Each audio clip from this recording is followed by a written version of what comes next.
Hey guys, welcome to this well, it's been podcast. I'm in an audio only world for so long, and here we have a live webinar. It's been a little while, but I'm excited to do that. I'm joined by Eric Charles Russell. Many of you guys, if you are MSI clients or a part of our networking community, you've probably heard or talked with Eric before. So really excited to have him join us today. And my name is Timothy Sarazin. I do internet marketing, I do software, and I am also involved with billing with member solutions. And so I'm really excited to talk today about a variety of subjects. But first and foremost, billing and how some strategies that some schools have enable them to make more money without actually raising their prices. And for a lot of you guys that are maybe just now getting your head above water post-COVID, well, I don't know, what does post-COVID mean these days, but trying to get back to the billing volume that you were historically used to, or you find yourself wanting to take full advantage of the large percentage of the market that is entering into self-defense or fitness, strategic billing initiatives is a meaningful part of how to run a successful martial arts or fitness business.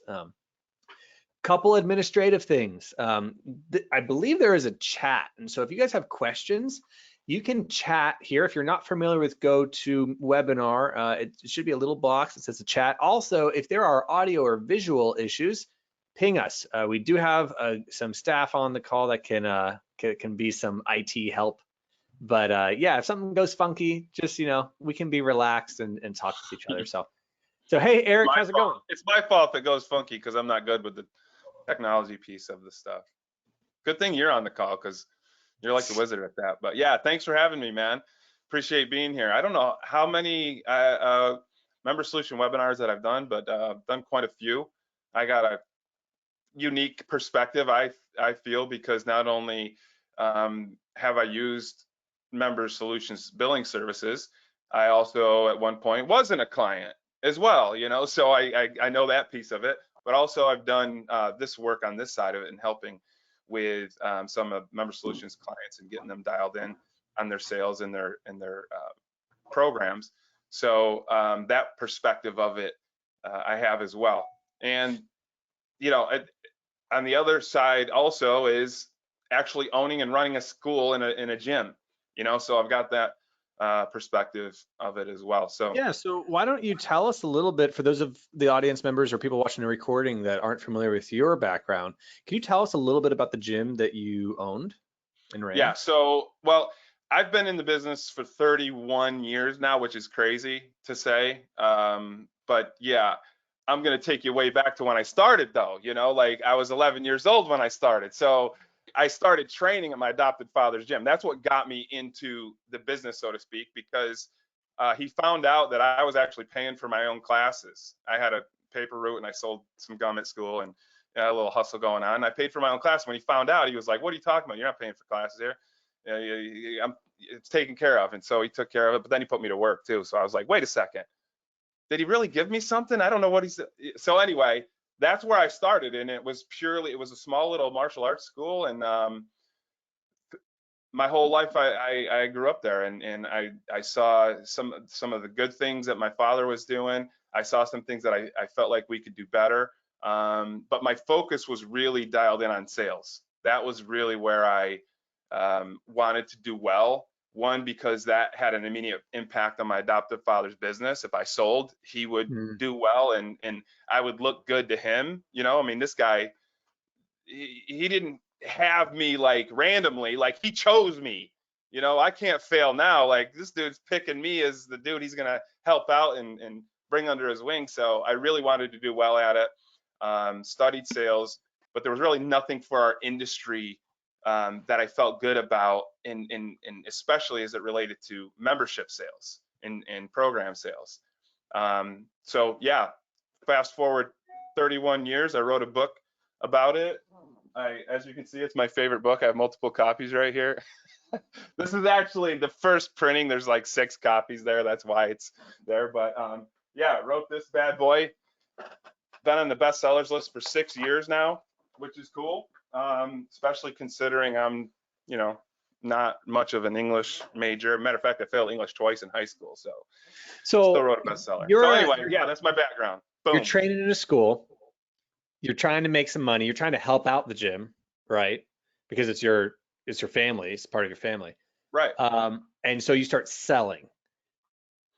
And at Yeah. what point did you make a connection between not only the art of selling, but also the different packages that you have? A lot of people, I think, okay, if I sell a membership, it's going to be because of my sales skills or charisma, or maybe their experience or their expertise. Like, I'm a pro, you want to be like me, Hmm. join my gym, let me train you. When did you find a connection between like the skill of selling, as in the words you're saying and the emotions you're having, and the ability to learn about your consumers' true needs and values, and then actually packaging the product in such a way that could be more profitable for the school? Like, those are Yeah. two different things. Describe the connection. Well, I mean, the thing is, personality, charisma, all those things will help you sell. No ifs, ands, or buts about it. The thing is, though, you don't need those if you have a process, right? And a lot of times what we do is our process is really focused on that free class or that that thing where they're training. That's really where we put the focus, and not on the other experience that's involved in it, like how you answer the phone, how you take people from their hesitation about showing up and get them through that, right? So that experience has a huge impact on how much they're going to spend with you, right? When they have a personalized experience, when they sit down with you and they have a chat with you, and this is outside of actually training, that experience itself is going to determine whether you're going to be able to maximize, the profit on that transaction. If it's just, oh, here's a price sheet and here's all my stuff, pick one, you're going to get the lower or the average, or you're not going to get the best possible, the most profitability out of your programs when you Okay, do so I stuff. want to dive into actually that personalized experience, and that's what we're about to do. Yeah. But before we get that, for those of you on this call that maybe are just like, get to the point, how do I make more money? Just to be clear, are we talking, like, when we say increase your studio cash and average sale per member, are you suggesting that through this system you can actually increase, like get more of your customers to buy higher packages? Yeah. Not only Or are you that, well, it's everything, because see, here's the thing. A lot of us stop short of sales when we sell the membership, right? Hmm. So we just got a payment, we're done. We don't want to mess anything up. We don't want to seem too money hungry, or whatever your apprehensions are to it. A lot of times that's where it stops. The reality is that's the best time to offer other things. Every big retailer does it. I don't care who you go to, at point of sale, they're going to ask you to buy something else. Hmm. Almost all of them. You go to Best Buy, what are they selling? Do you ever go to Best Buy, Tim? It's been a little while, but I did All go to right, Best dang Buy, I it. think in the last 12 months. All right. Well, even when you go and you buy something 12 months ago, it's the same thing. What did they do at Yep. the sale? You buy, you could buy a freaking, a voice recorder. Hey, would you like to buy the warranty on that? Hmm. It's an upsell. You already bought something. You're already buying something that you want. This is an addition to it. Now, I could tell you I've never bought one of those things. A lot of people do. Why? Because it's offered. And when you offer it, you're going to increase those sales. So, with that being said, yeah, we want to make offers after the sale, right there on the spot, in a way that doesn't, it's not like you're just, you know, bombarding them with things like, oh, and this and this and this and this and this. Some of your profit points are actually inside of your membership presentation, and we'll go over that, especially as it relates to billing, because billing is another thing that has a very high ROI. I'm going to explain that ROI a little bit, because it's not just about the actual cost of billing versus what you might collect. There's more to it than that. That's a part of it, but there's also more to it. So that extra, that add-on stuff, the only way you're really going to be effective with that is through that personal selling situation. So So you're if a sitting down, school getting owner together. if a What's school that? owner adopted a personal selling presentation, alongside maybe some upsell opportunities after the membership sale, the end result would be an increase of the average membership payments per member.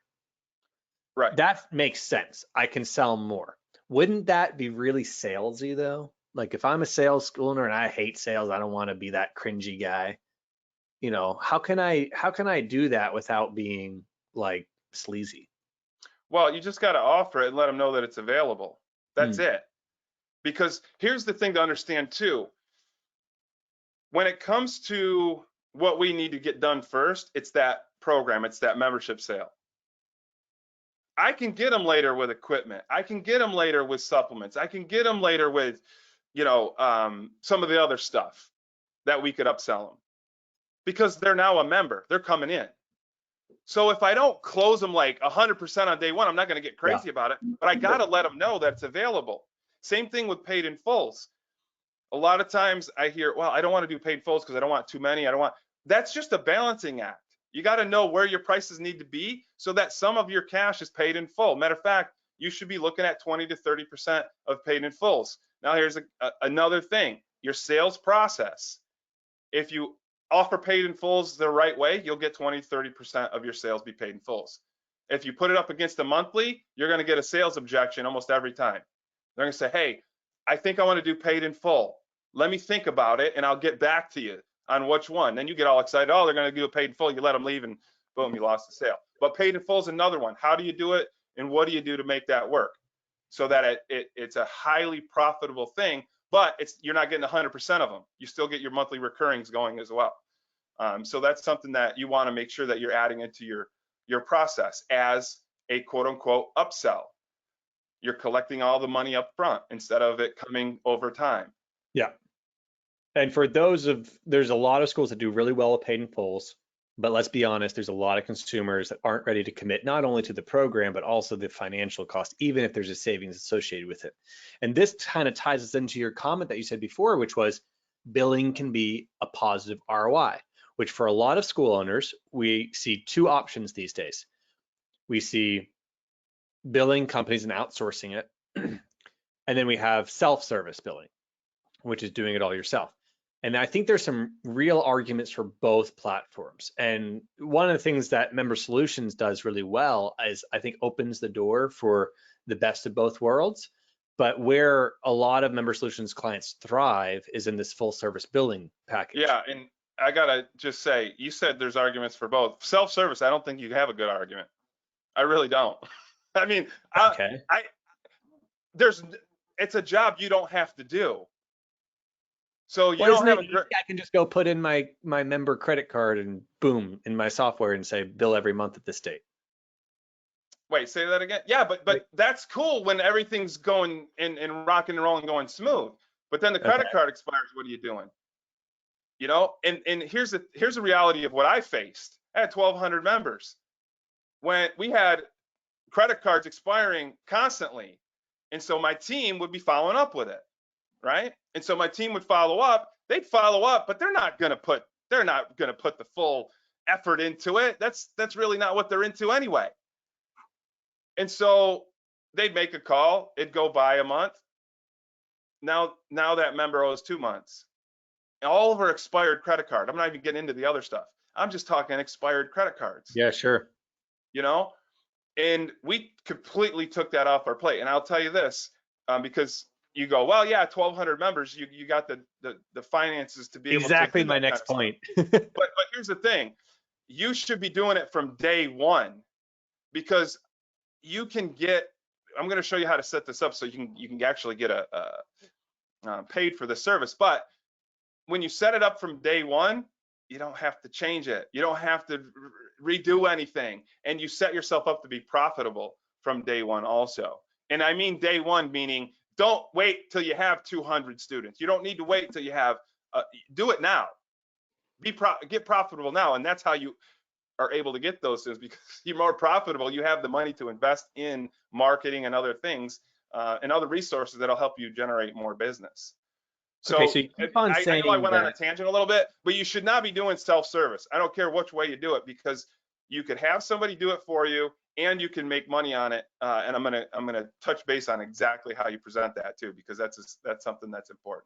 I mean, I think that is a good next step because the majority of business owners that are doing self-service do it for the cost saving. Like no one likes the labor, right? But they're going to do it for the perceived cost savings, which is simply transaction rates, Right. right? As a percentage, right? Yeah. Yeah. And oh my gosh, I've dug into this world and man, knowing what you pay is so tough because a lot of these guys have different rates. Like I always tell school owners, like, hey, a debit card is less than an Amex, and we're used to that. But it's not just Amex versus Visa. It's like debit card versus rewards cards. Like some of those 3 or 5% rewards cards on certain purchases, you know who's not paying the 5%? Visa or the Right. consumer. Right. You are, whether you like it or Exactly. not. And Yeah. so I it's mean, it's that's really just how it difficult works. because every card actually has different rates and it's in the fine print. But Hmm. anyway, back to your point, most people will choose self-service because they're concerned about rate costs. So you keep on Yeah. saying saving money. What do you mean by that? Well, first of all, there's things that you can save money by doing, and then there's things that you can make money, right? So you really got to look at that. Like you want to have a good service in there because this is an item that you make money on. It'd be like bringing in equipment. You want the top quality equipment because you're going to make money on this, and your students are going to be part of this. So we know we have the top quality right now with Member Solutions. We know that can be handled professionally. You guys are the best at it, so we already know that. Now it's how do we make money on this thing? How do we get an ROI on it? That's ultimately the key. And the thing too is when we do things on our own to save money, I mopped my own mats because I didn't have Mhm. anybody and I didn't have the budget to do it. Now, if I had if one part of my business, I could switch out my work, my effort, my energy, or my team's energy, effort, and work, and I could switch it out and I could have somebody else do it and can do it better. And I'm going to pay them a little bit more on the front end of this, but on the back end of it, I'm saving enough to cover that cost, and I'm going to now be able to sell that service on top of it. So it's like a synergistic effect. It's not just saving money. Saving my billing, I'm not trying to save money because I'm not paying for it. I'm trying to get the best possible service for my students and get it off my plate and my staff's plate. We've got better things to do than to worry about that. And then I can just look at reports and go, okay, this looks good. We're good to go. On to the next thing, But I don't remember what the original question was, Tim. Well, you just talked about saving money in regards to Yeah, doing it. saving money. You said, well, So your main motivation is best possible service. right, here's the thing. Let me just break this down with the billing real quick. You do not try to save money on billing. What you're doing with your billing is it's part of your price presentation.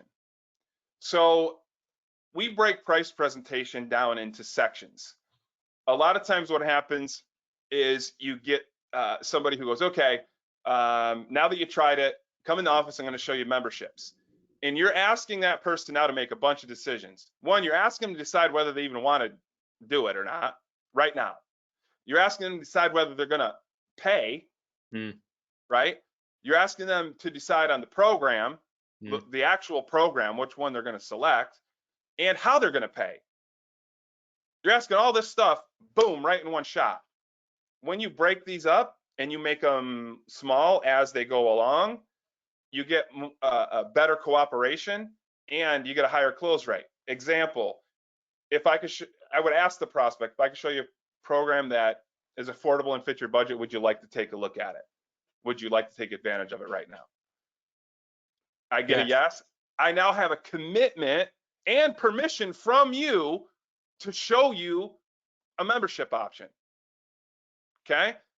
And I'm going to show you now I have the permission, but I don't want to go anywhere yet because the other decision they got to make is how they're going to pay.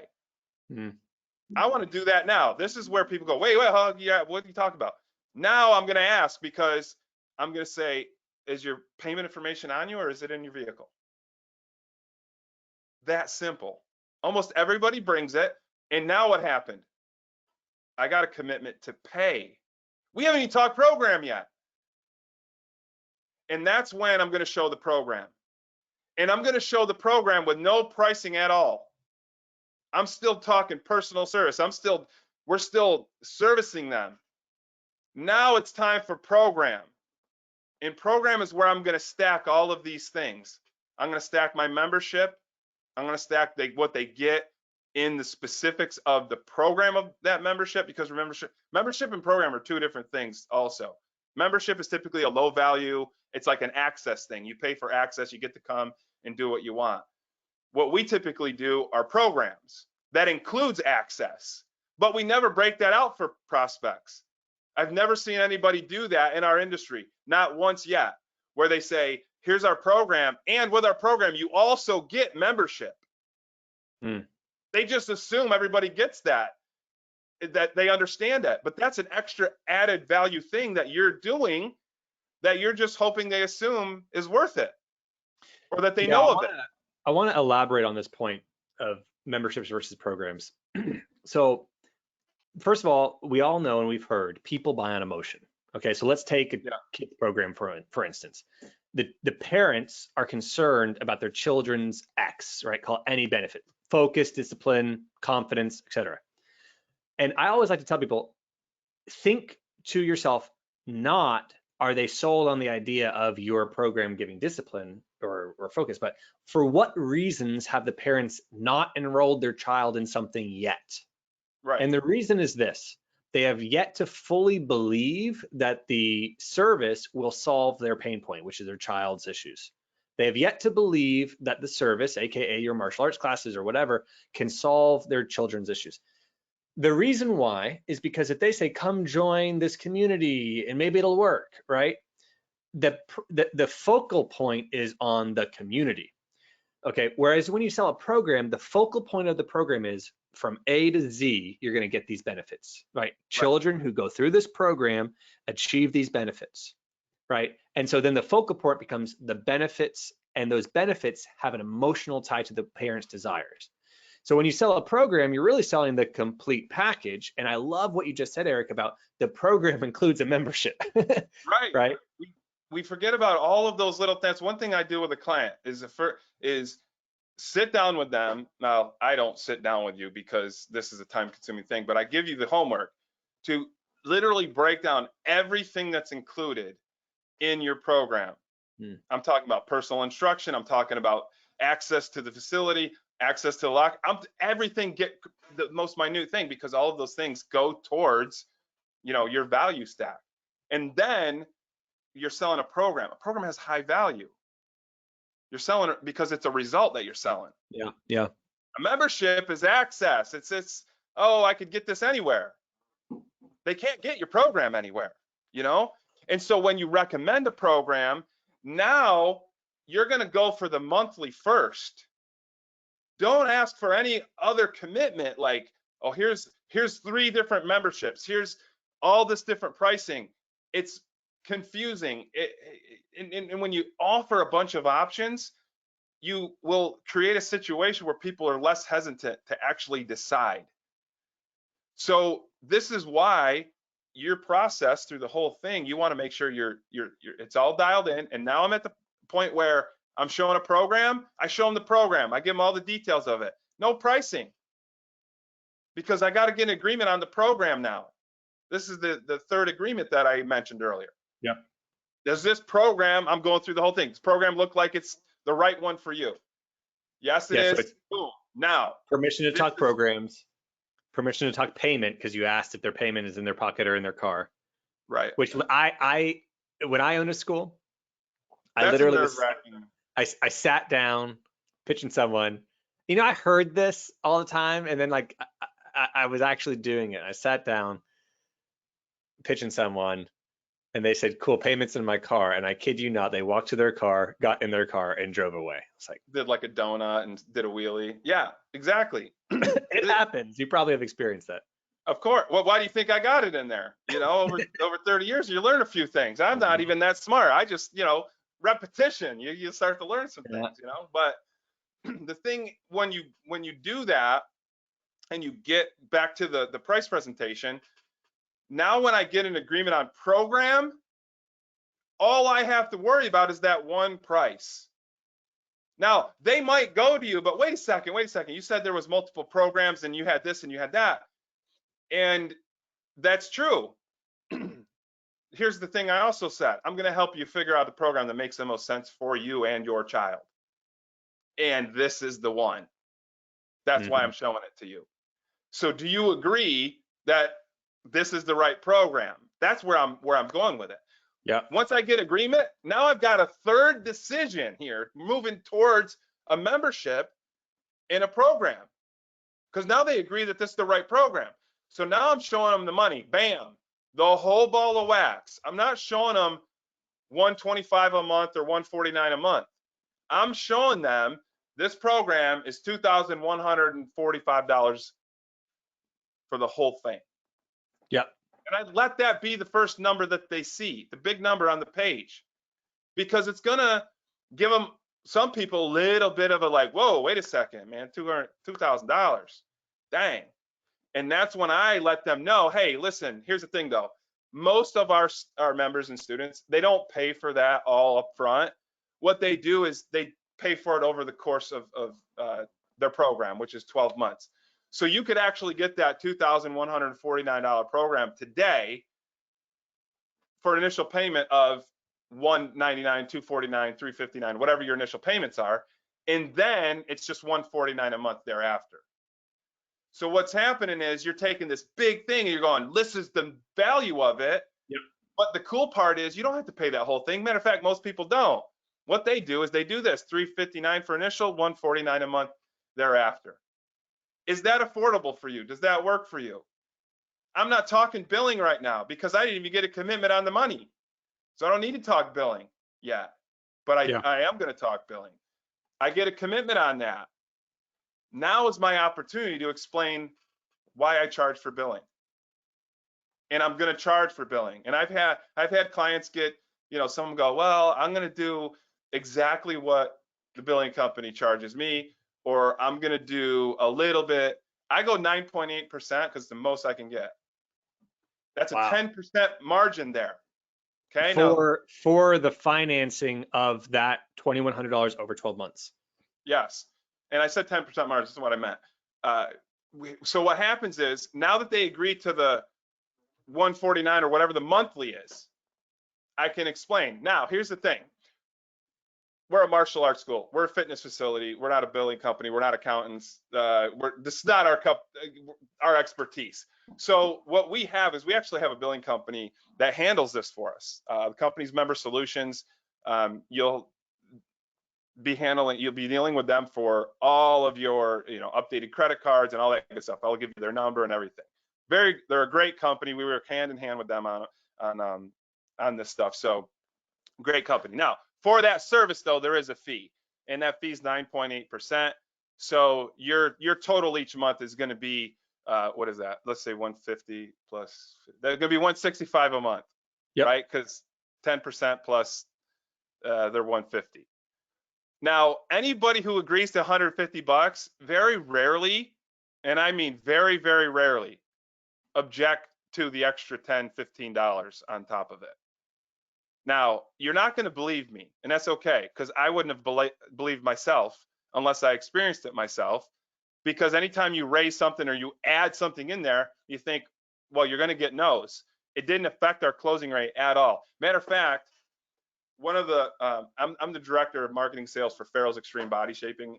We have about 60 locations all over the U.S. We just had our expo a couple months ago, and Tim, the guy who heads up 97 Display, I don't even know who's heading up what over there right now. I think he's the head Houston. right now. Houston. Okay, yeah, I'm talking about Houston, so you know who I'm talking about. Well, Yeah. Houston was there. And this group, when I came on board, I talked to them about the same thing I'm talking to you guys about.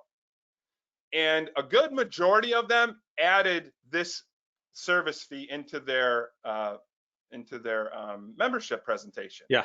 I had everybody raise their hand that did it, and then put their hand down. And I said, now I want you to raise your hand if you had a problem, if it made your sales go down, if you got more objections. Nobody raised their hand, not one person, because it doesn't happen when you integrate it and you implement it in the way that I'm telling you to do it. That you're explaining there's a service that comes along with the billing, and for that there's a fee. That's so normal. Well, part of the reason, okay, I think two key takeaways for a lot of you guys listening that maybe feel like, oh no, I can't charge more money. Consumers are accustomed to pay to finance. So there's two key points here. Number one, they're being presented a program at its full cost. So they fully understand the value of it. And that actually will prevent long-term churn. Now, if the program's value comes directly after the benefits that will be achieved, right? The whole reason they came in, then they're going to agree with that value.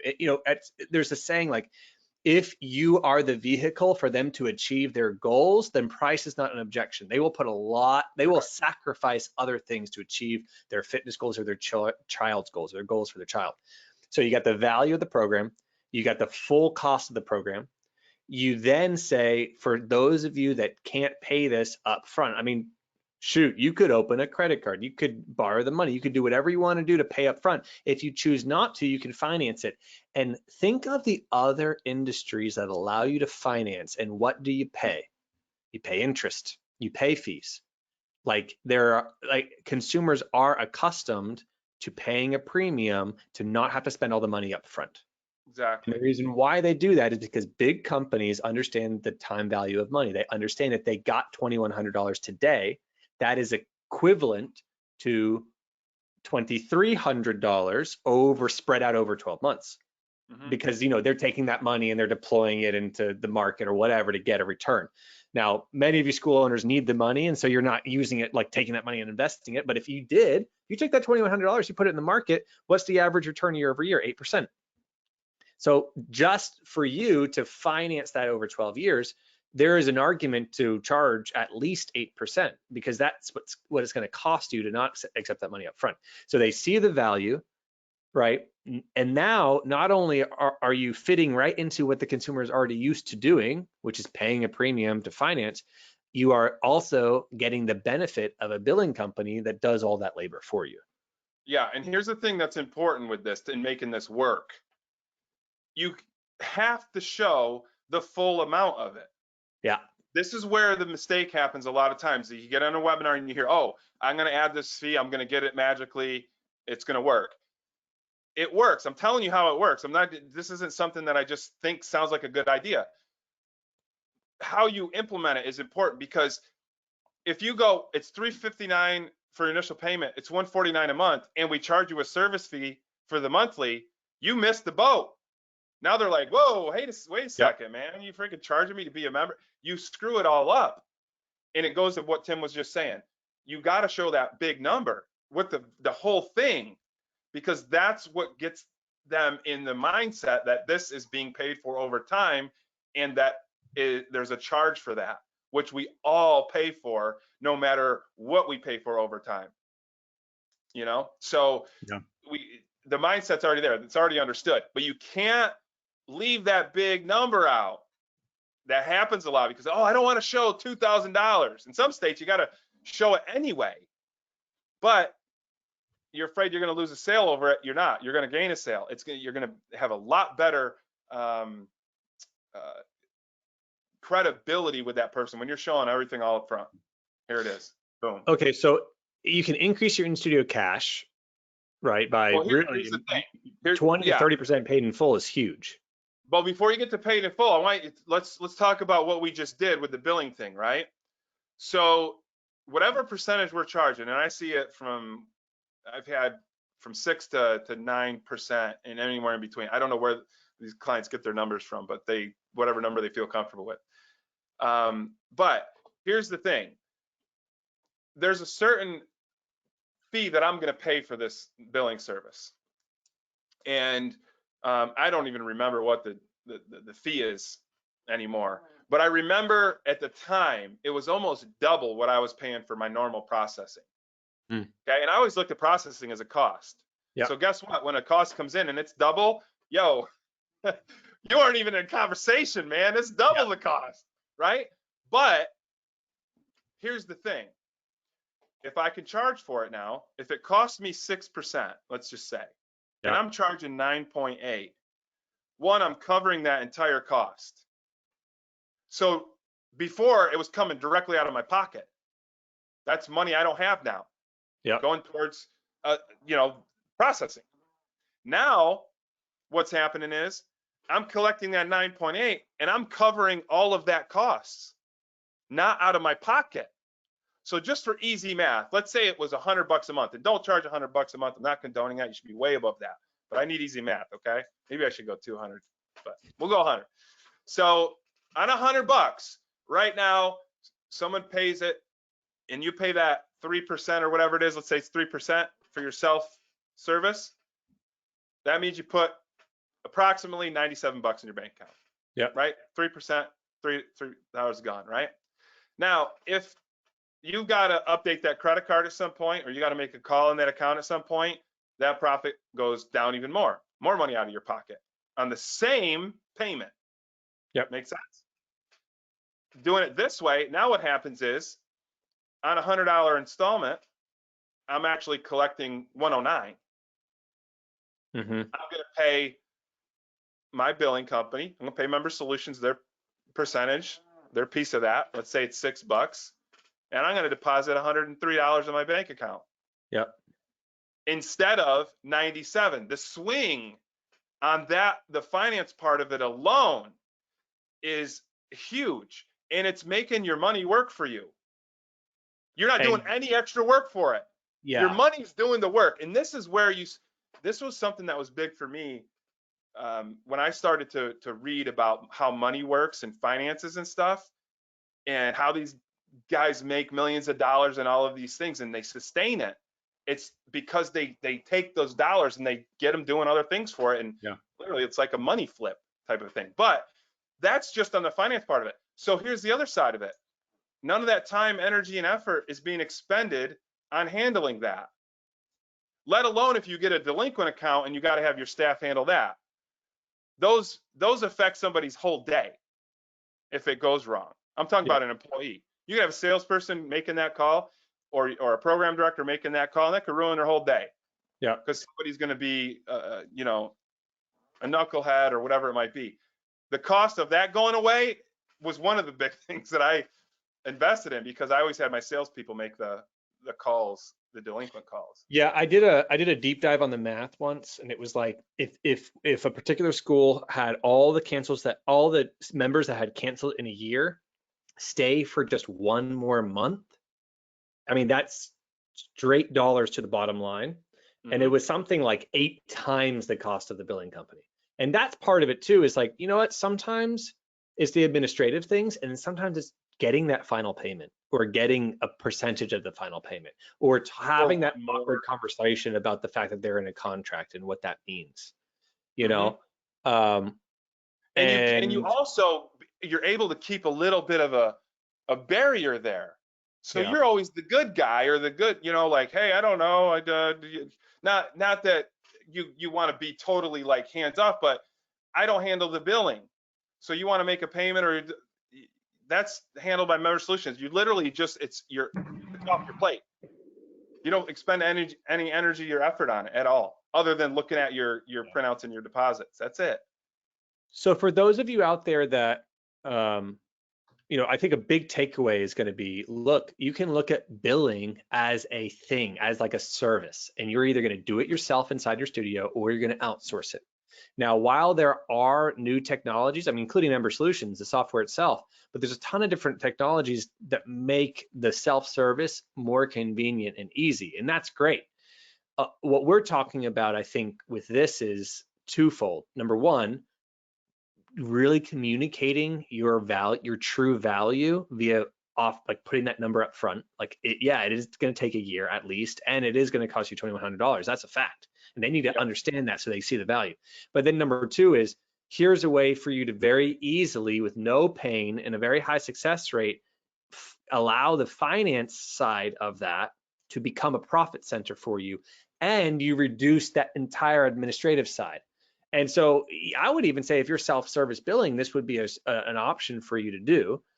It's just easier when you have a billing company because it's actually true. Like we use this billing company, and you can finance essentially with them for 12 months at a 9% fee.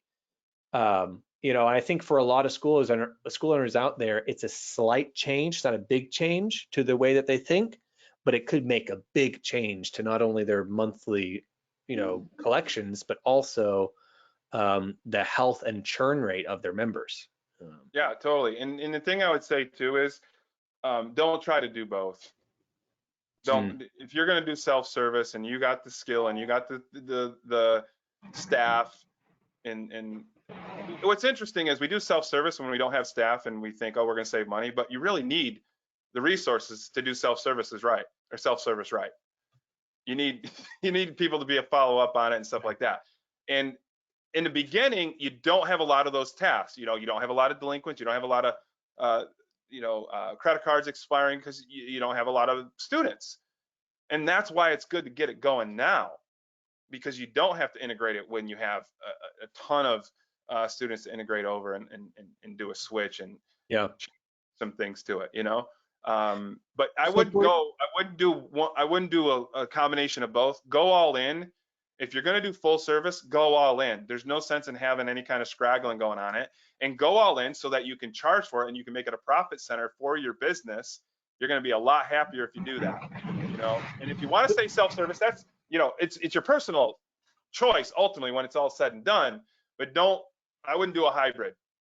If you're thinking full service, if you don't want the task, if you want to be able to charge for it and have it be a profit center, go all in with it and don't look back. You won't. I'm So telling what would you. you say to a school owner that maybe is seeing the benefits, wants to do that, but it requires a big change to what they've been doing, and all of their members are on month-to-month self-service anyway? Yeah, Like, you what do are it you for doing all with the it? new people. All the new people that are coming in would have the new membership programs and new fee, service fee. That's another thing to think about too. What you call it is important. Some states Mhm. allow you to say certain things and some states don't. You want to check Ah, with your state to know what you can call that. Like you can't call it finance charge in some states. You just how got does to one just wanna, check with their state? yeah, check with your state because they do have. But how do you do it? You use Google something? Oh, how do you do it?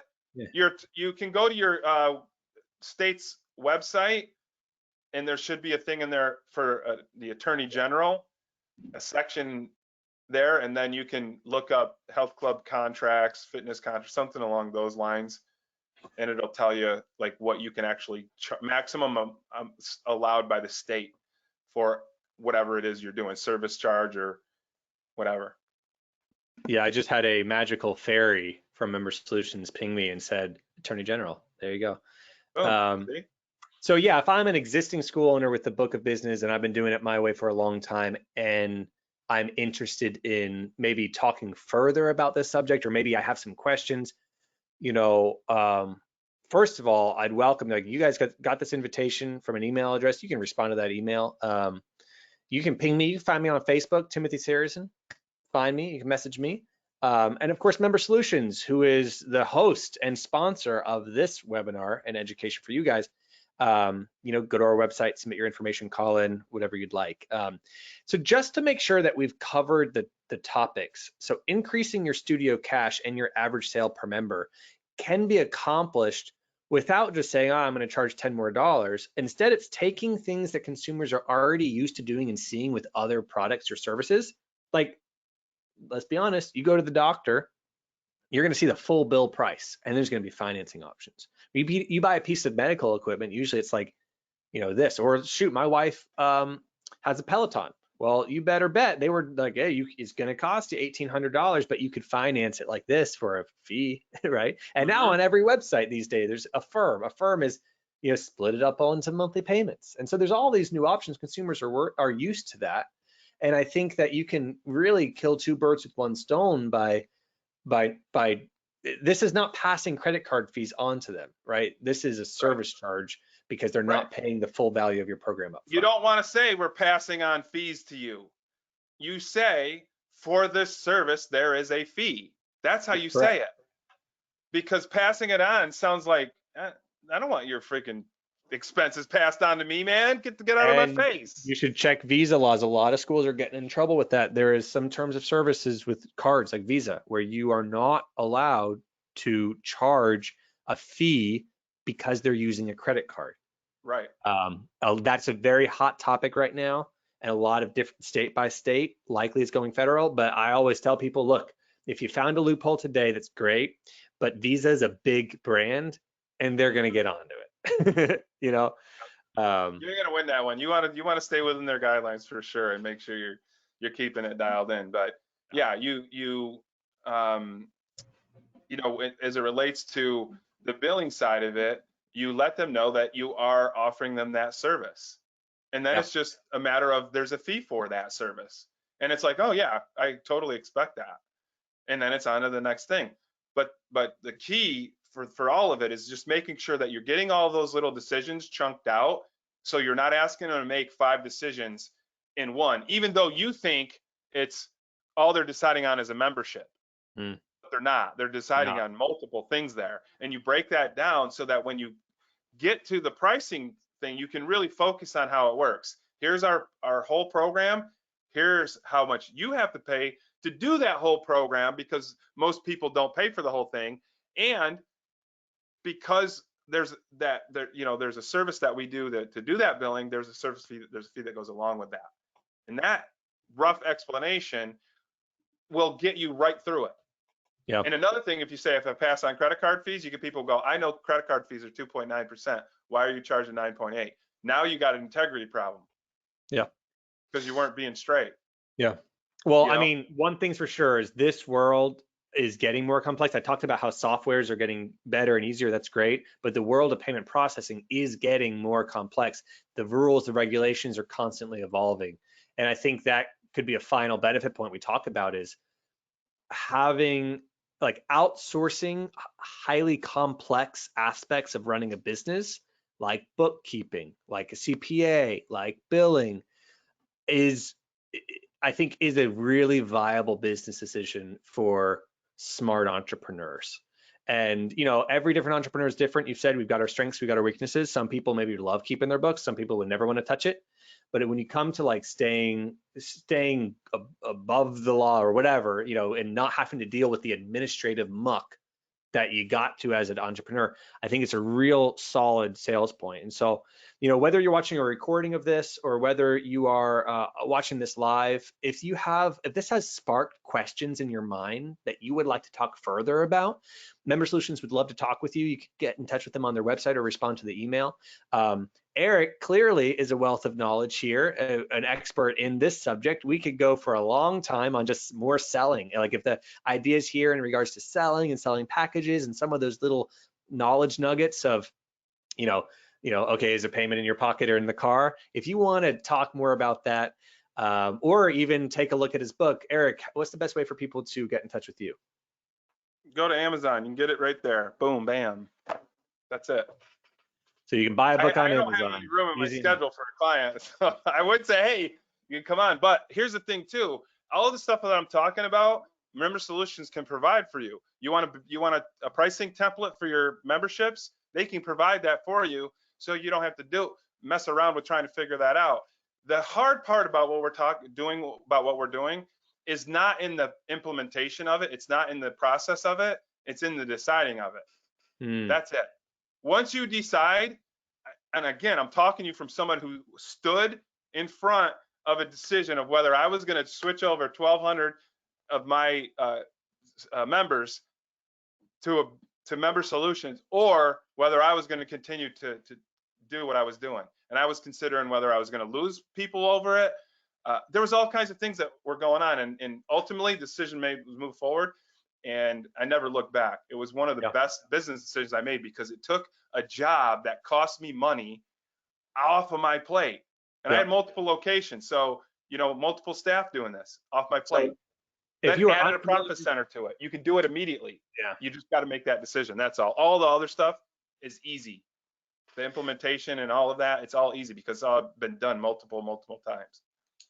So if this webinar has sparked in a school owner's mind either the decision to reconsider full service billing or to discover it for the very first time, reach out, let's connect. And it's like exactly what you said, Eric. Today is the decision to learn more about the Yeah. topic and then learn about applying it to your school. And there's tons of different challenges, good and bad, but that's what Member Solutions can provide to help you guys navigate implementing this into your school, into your day-to-day programs, and ultimately, like you said, making more money, but also saving a lot of time. I think that's great.